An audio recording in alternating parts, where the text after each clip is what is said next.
Brace yourself and make sure you're sitting down because I've got some shocking news. Politicians are being two-faced. They're saying one thing, but doing something different. I know, I'm shocked as well, but actually this time the real shock is that for once, our politicians being two-faced is a good thing. Because right now, all across Australia, we have politicians and political parties saying that we need to continue our headlong rush towards net zero, but what they're doing in reality? Well, what they're doing is approving expansions and extensions of Australia's gas energy resources. And when you look at what's happening with energy prices, it's clear that our politicians are being mugged by reality at last, and they're afraid that pushing our grid to even higher prices and even lower reliability is a political non-starter. The return to sanity is welcome, and it's now taking hold in practice, even if our politicians still pay lip service to the carbon gods with their words. And with the Nationals Party now joining One Nation and the Libertarians in opposing net zero publicly, I believe it's fair to say that it is only a matter of time before even this lip service to net zero comes to an end. My name is Topher Field. This is the Topher Project, and I help busy people like you to keep up with the world as it changes around us. And the political commitment to net zero isn't just changing, it appears to be collapsing, albeit somewhat slowly. I work on the Topher Project full-time, and I am 100% viewer supported. When I talk about things like the collapse of net zero, oftentimes I get demonetized by YouTube, so I don't even make any advertising revenue on videos like this one. Now, I don't know in advance, of course, whether or not they will demonetize this specific video, but sooner or later, yeah, it'll probably happen. So it's you guys who keep me going with content like this. And if you'd like to support me, then you can buy me a coffee via the button at topherfield.net. And if you haven't read my books about civil disobedience, that's Good People Break Bad Laws, Good Christians Break Bad Laws, then you can get these books along with my multi-award-winning DVDs and my merch, including this Net Zero design, which means no or niet to net zero. It's a great conversation starter because people don't initially understand it. They have to ask you, and you get a chance to have a chat with them. And you can get all of this merch from goodpeoplebreakbadlaws.com. All right, so the good news is that our politicians are forging ahead with new and expanded gas projects despite their net zero rhetoric. Recently, we saw the Albanese government follow through with a 40-year extension to the working life of the Woodside gas operation in Western Australia. Now, to be fair, that extension was always expected to happen, but the government were dragging their feet for a lot longer than they should have.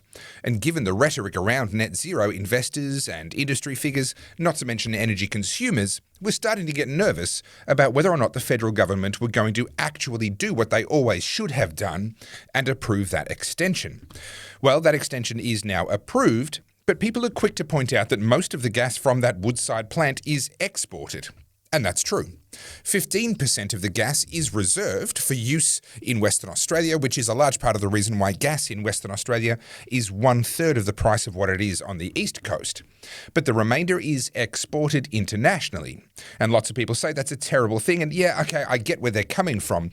But the harsh reality is that it wouldn't make much sense at all to use most of that gas in Australia, because by the time it's been shipped to the East Coast, it would be much more expensive for us to use compared to the gas that we could mine on the East Coast ourselves, if only we had the will to mine it.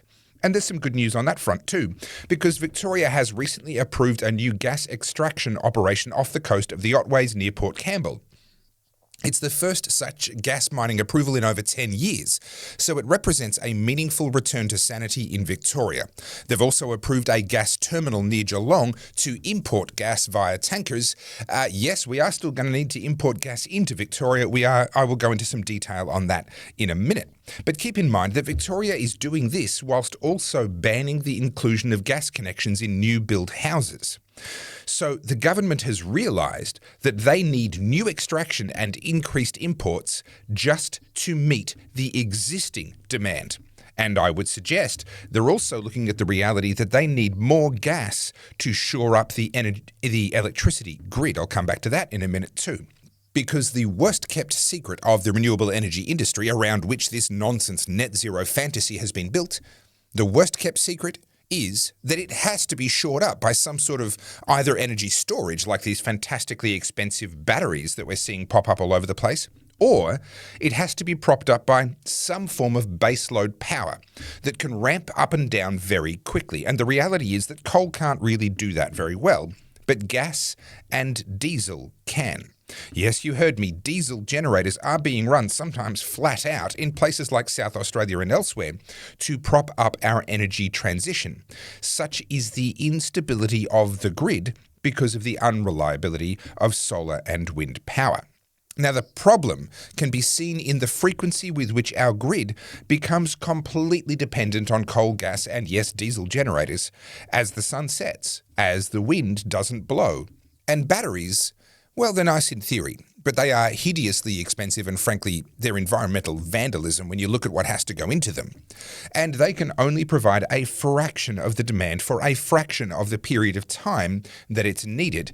And these shortfalls are happening again and again and again. It's not uncommon to have 90% plus of our electricity being supplied by coal and gas. So, now let's come back to Victoria. Despite all the net zero climate warrior rhetoric and the state having been in the hands of the climate alarmist Labor Party for almost all of the last 25 years, the energy mix is still absolutely dominated by coal. Solar energy does provide some power during the day, but as you can see by the dip in the other energy sources, when solar is going strong, this solar is contributing to this dip, the instability, the need for other energy sources to ramp down and then ramp back up again, depending on how sunny it is on that day. And this is what makes gas so vital. Because of all of the other sources of energy, it's really only gas and batteries that can ramp up and down fast enough. Now, it's true that hydro can also ramp fairly quickly, but for most of our hydro operators, they have other KPIs for those dam operators to meet as well, particularly around flow rates for irrigators and environmental flows, etc. So whilst hydro can ramp in practicality, it's not always a given that they will ramp according to the needs of the electricity grid because they have other people's needs that they also need to meet. But gas, well, gas is the perfect wingman.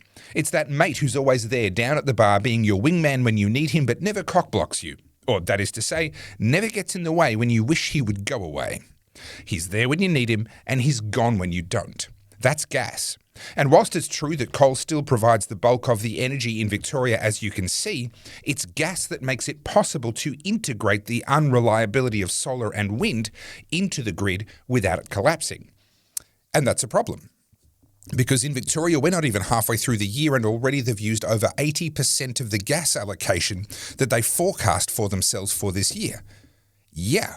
And 13% of the year's allocation was used in just 3 days earlier this month because we simultaneously had cold weather, reduced coal power due to an unplanned outage because we're not maintaining and looking after our coal power plants properly and they're at the end of their lives, and there was very little wind or sun for our renewables, which means that when everything else fails us, we can use as much as 4% of our year's supply of gas in one day, propping up the system.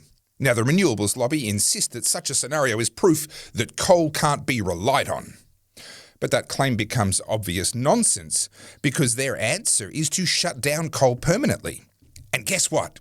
That's like having the coal power plants broken down permanently. So if we can barely handle a temporary breakdown, then clearly we are not ready to shut them down for good, despite them being slated for permanent shutdown in just a few years' time.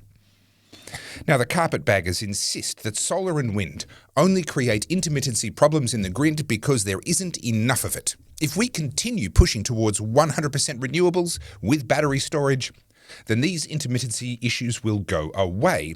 And they're right if you ignore reality. I'm going to put aside the complete impossibility of actually mining and refining enough copper and other raw materials to make the batteries, solar panels, the wind turbines, the power lines to actually achieve 100% renewables. Let me park all of that for 1 second and just talk about cost. There is a direct correlation between adding more renewables and increasing your energy prices. And yes, the absolute price you can see on this graph, it varies wildly from country to country due to their own currency and economic differences. But the correlation is crystal clear. And yes, this correlation is most definitely causation.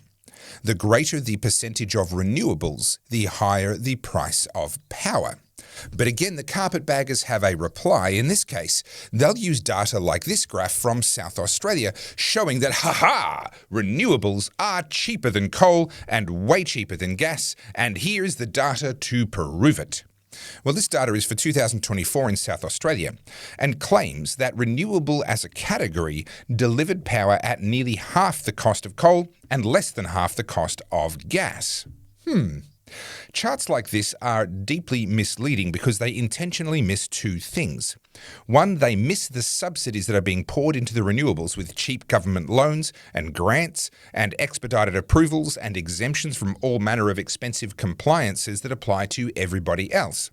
And all of these concessions and subsidies are the only reason why these renewables were financially viable to construct in the first place. And the costs for all of that? Well, that's borne by taxpayers through general revenue rather than by power users, so that cost doesn't show up in this data. And secondly, they deliberately ignore the problem of dispatchability. Let me ask you a simple question. The supposed cost of a megawatt hour of renewables in South Australia in 2024 was, on average, $55 per megawatt hour. But what is the cost of that megawatt hour of solar energy delivered to me as an energy user at, let's say, 2 o'clock in the morning?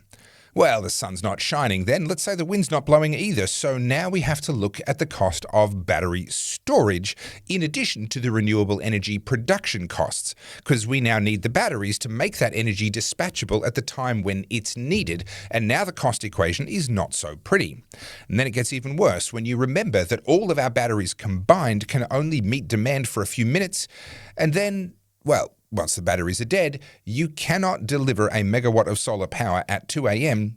at any price because the batteries are dead.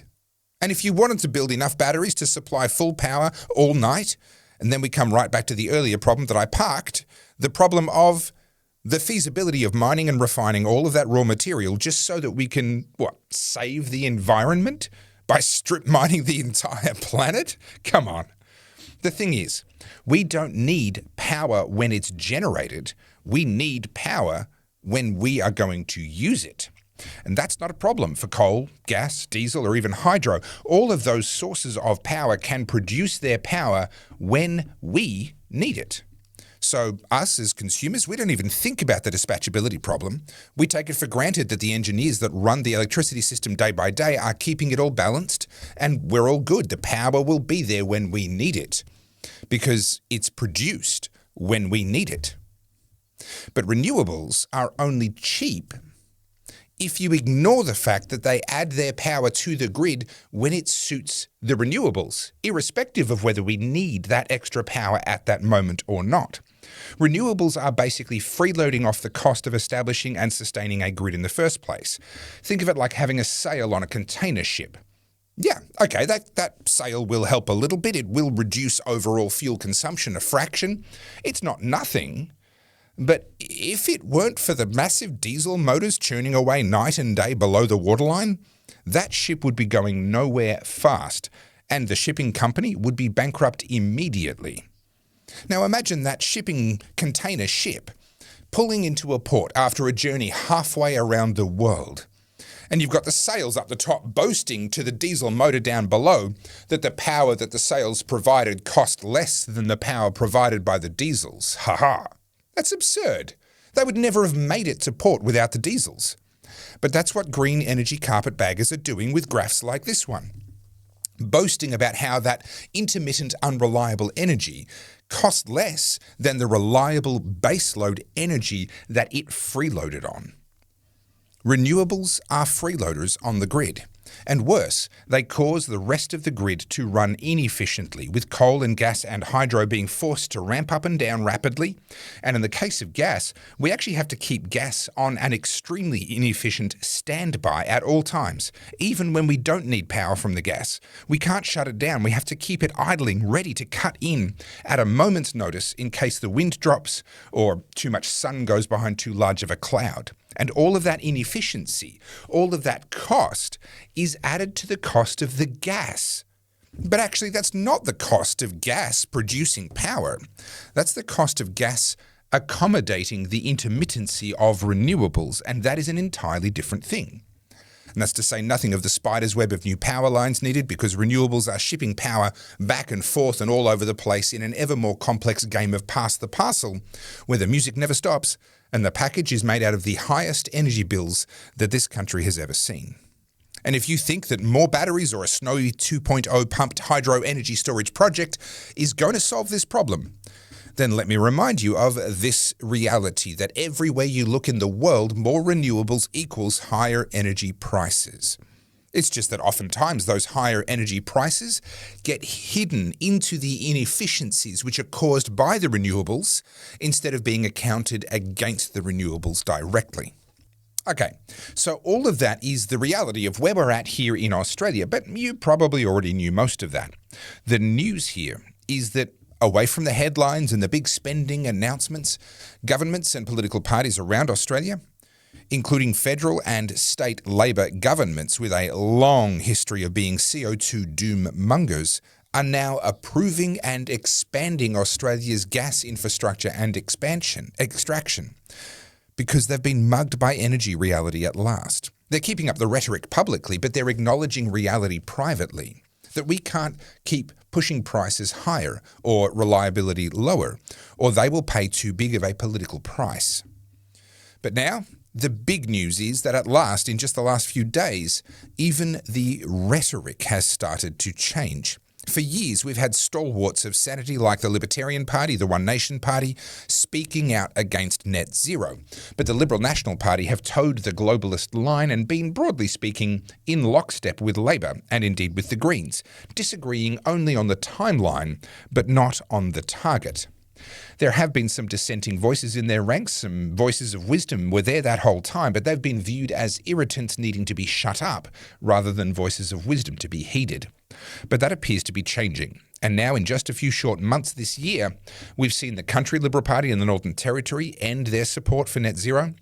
The state Nationals in South Australia ended their support for net zero.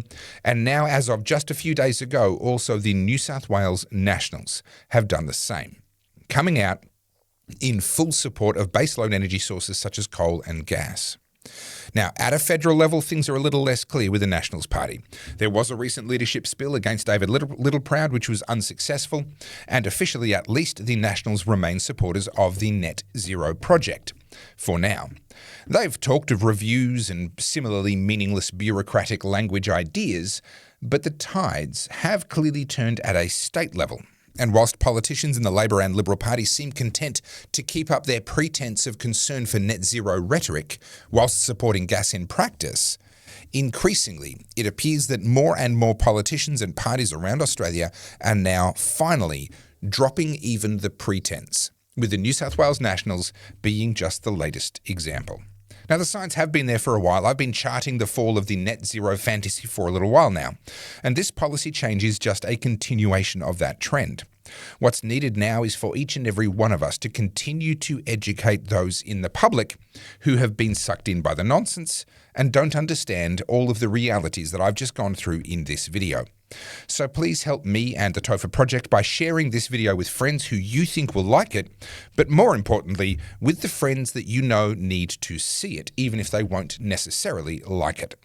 My name is Topher Field, this is the Topher Project, and I help busy people like you to make sense of the nonsense that surrounds us. I am 100% viewer supported. You can help me to keep the Topher Project going by buying me a coffee via the button at topherfield.net, or by buying my books, my DVD, my t-shirts and my hoodies from goodpeoplebreakbadlaws.com. Thank you for watching to the end. Please like, comment, subscribe, and as always, stay free.